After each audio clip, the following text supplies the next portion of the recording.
Hello everybody and welcome back to another Walking Dead video, and with The Walking Dead now over, it is time to rank each season of The Walking Dead from worst to best. But if you want more Walking Dead content, please look in the top right corner. If you want any more list videos, I recommend you click on that little icon because it'll take you to the list video playlist. So let's jump right into this and talk about the worst season of The Walking Dead. In 11th place we have The Walking Dead Season 8, and this is the season that I think definitely is the worst, mostly because of all the little decisions that they have in this season. They kill off Carl for no apparent reason, because apparently Scott Gimple decided Carl needs to die for Rick to not kill Negan, when Rick didn't kill Negan in the comic, and Carl survived. And this season definitely could have been half a season, I feel, because they had the Saviors in their grasp. But no, Daryl and his merry band of idiots decided they must free the Saviors to continue another 8 to 9 episodes, when this season could have just really been squished with season 7, I definitely feel. And it really doesn't help that Negan and Rick meet multiple times throughout this entire season, but never seem to be able to hurt each other really until the final episode. This season is really about action over character development and logic. This season changed the format to being a drama action show to being an action drama show. And if you liked The Walking Dead for what it was meant to be, a drama show, you wouldn't really like this season, because they forget characters flip-flop their motives, and it's just a very, very messy season trying to stretch out already stretched out story. Moving to 10th place, and this is no surprise, season 7. This season, as I said with season 8, should have been half a season. We don't need an entire season for our characters to be like, let's be depressed. Okay, now let's go try and fight Negan. Let's have characters flip-flop, and let's just be exactly where we were at the start of the season, more or less, with Rick wanting to kill Negan. This season is literally just Rick building his confidence, and it could have really been a couple of episodes. What really hurts this season most, I feel, is it has too many bottle episodes, where I feel like the first 4 episodes are just bottle, and we get the first episode, which is one of the best episodes in The Walking Dead. Then we get nothing until episode 4, when we next see Rick and Negan meet. And it's just the structure of the season is so bad, and I definitely feel that they should have removed more bottle episodes. We should have maybe had Morgan and Carol stay with our communities and be introduced to the Kingdom way later in the season. It's just you just had to rejigger the season, and it would definitely be a bit better season. It's just a very slow-paced season. It's very boring, and not really much happens in this season. It's just very boring, so it has to kind of be here. Now, in 9th place, and this could be controversial, is season 11. And personally, this is definitely one of the weakest seasons of The Walking Dead. And what I think gets it in 9th place is that it didn't need to be 24 episodes. This season could have easily been 18 to 16 maybe. We didn't need another 8 episodes. There wasn't enough story here for 24 episodes. This season was broken into 3 parts, and I feel that really hindered it, because they were like, okay, we need to only have these episodes be big episodes, like 1, 9, 16, 17, and stuff like that. And it just kind of really sucked in a way, with the start of the season being very terrible, and them filming like during the end of COVID era. So they had the Reaper arc, which could have been 2 to 3 episodes, not 9 or 10 if you count one of the episodes back in season 10. That was very, very boring, so you had a really bad start to the season, and it was very slow getting to the Commonwealth arc, where nothing really happens until maybe the last 4 episodes of season 11. They really just padded this season out way too much, and there are some amazing episodes in this season, but when you look at the entire season as a whole, it's just mediocre to a mess a lot of the time. And this is definitely my least favourite Angela Kang seasons, because it has the worst cases of her being too scared to kill off characters, and getting to the end of the season just really started to frustrate me. Especially the 3rd part of the season is where I got the most frustrated with having to watch The Walking Dead, because each episode I'd be like, someone's gotta die, it's the final season, and then Angela Kang being like, nope, I am too scared to do anything risk-worthy. it's the final season, and it just goes out of basically a flop a lot of the time.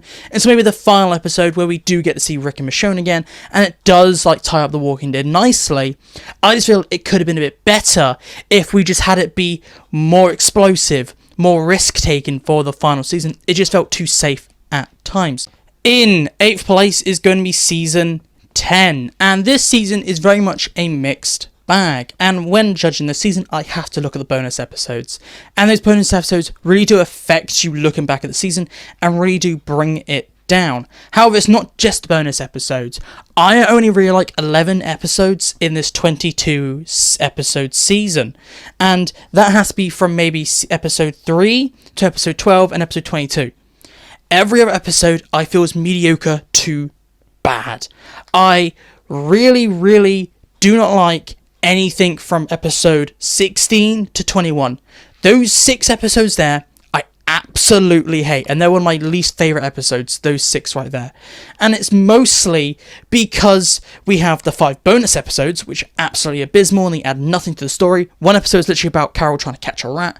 One episode is about a person stuck in a cart with a splinter in their finger and hallucinating, and one episode is about Daryl's girlfriend that we never heard about.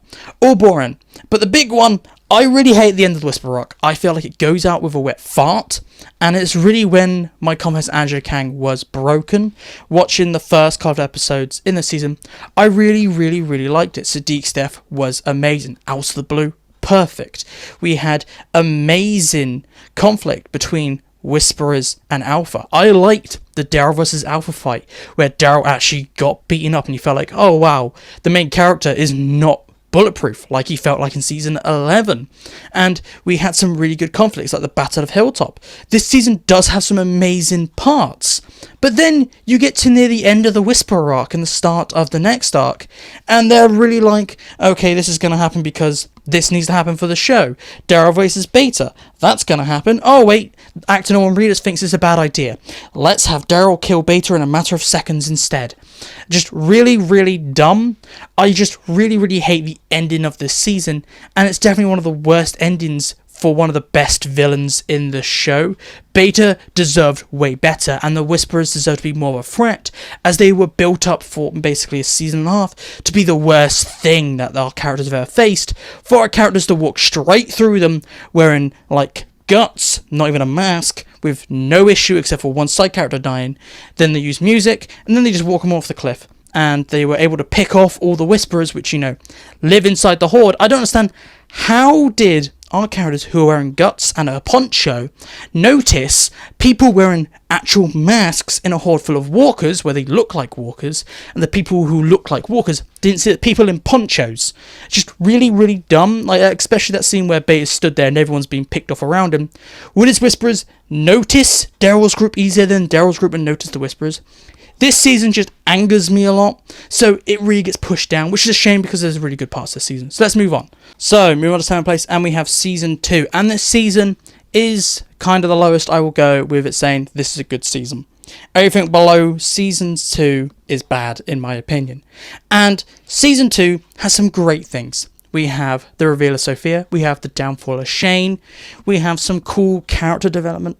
However, this season spends way too long at the farm, and this could have easily been maybe 6 to 7 episodes, not 13. This has really bad pacing issues, and a lot of stuff that happened in this season does feel a bit boring, other than the massive peaks that the season had with Shane and stuff like that. This season, at points, can be a bit boring, not abysmal like the previous seasons. This season does have some very slow-paced things, and it didn't help that this season had Frank Davon get fired halfway through, and then Glenn come in about halfway through the season, so we had characters being suddenly killed off, and because they've reduced the budget for some reason this season, they didn't really have money to do really anything in this season. That's probably why they stayed at the farm for the entire season. The crew just didn't have the money to be like, okay, we're going to go here for this season, we're going to do this. So it really did suffer because AMC just shafted The Walking Dead during season 2. Moving on to 6th place, and we have season 1 of The Walking Dead. And this season has everything that a great show needs for their first season. This season has a hook. It has a great introduction. We have amazing characters like Rick Grimes, a simple story, Rick trying to find his family, and get them to safety, and we get some really cool walkers. And this is the season that we spend the most time in a city, and it's really good to have that Atlanta location because we don't get the boring in the woods locations like we do in later seasons. This season is just a great setting off point for The Walking Dead. Now moving into 5th place, and we have season 4, and season 4 is broken into 2 major arcs. We have the first half of season 4, which is what everyone loves. And if that was just season 4, this would be definitely number 1. I really like the return of the governor, the big battle in episode 8, and the sickness arc where we have our characters getting sick and like, oh, who's going to die? Glenn's sick. Is Glenn going to die? Is Sasha going to die? And it was great to have our characters leave the prison broken. However, what lets this season down is the second half of the season where there's only maybe 1 or 2 fantastic episodes like The Grove and stuff like that. Other than that, this season's back half can be mediocre at times to bad, where we have like episodes like Still, and I have to definitely rank this season down. If I look at the entire season, it has an amazing first half and a mixed back half, and it's a real shame because this used to be my favourite season, but looking back through all the seasons and watching parts of each season, I'm having to re-justify each season, and this definitely can't be number 1 for me, so it's been pushed down to 5th place. And in 4th place we have season 6. This season is way better than I sometimes give it credit for. This season has a great first half, a lot like season 4 does, with the No Way Out arc. The one gripe I have with that is that they cut the No Way Out arc final episode in half to make it a part 1 and part 2, and part 2 is episode 9. The back half of the season is a bit mixed. I don't like how they went from No Way Out and then jumped right into the Savior arc, where in the comics there's a whole arc that they missed out on the show, which is about rebuilding Alexandria, a rebellion against Rick, and dealing with a darker Carl. They completely jump right over that, so they're like, hey, everyone's happy now, let's go fight the Saviors. And then the final episode, which does annoy me still to this day, is that we don't find out who Negan kills, and it's a giant cliffhanger for everyone to be like, come back to season 7. And the cliffhanger worked, but I really hate it, which does push it down a little. These 2 small and many more really small things, like the fake out Glenn's death, all push the season down a little. However, looking at the entire season as a whole, it's a great season. We meet some amazing characters, we get some cool character development, and the reveal of Negan itself was amazing. The build up to the Saviors was amazing. It's just they faltered at the end, I do feel. And I really do like that our heroes became villains in a way. They attacked the Saviors first. The Saviors were just living their lives, and Rick, deciding it's best to strike first and feeling like nothing can beat him, decided to go down the dark path and just kill people while they're asleep. This season is absolutely amazing. There's a few bit of fillers here and there, and we do have some faults here, there and there, but overall it's a fantastic season, and definitely one of the last great seasons of The Walking Dead for a while. In 3rd place will be season 3, and this season is the season where I literally was like, yes, The Walking Dead is my life. Season 1 and season 2 I thought were great, and I did watch them, but season 3 is when the show really hooked me. And I think it's definitely going to have to be, because this is a season where you're like, okay, anybody can really die.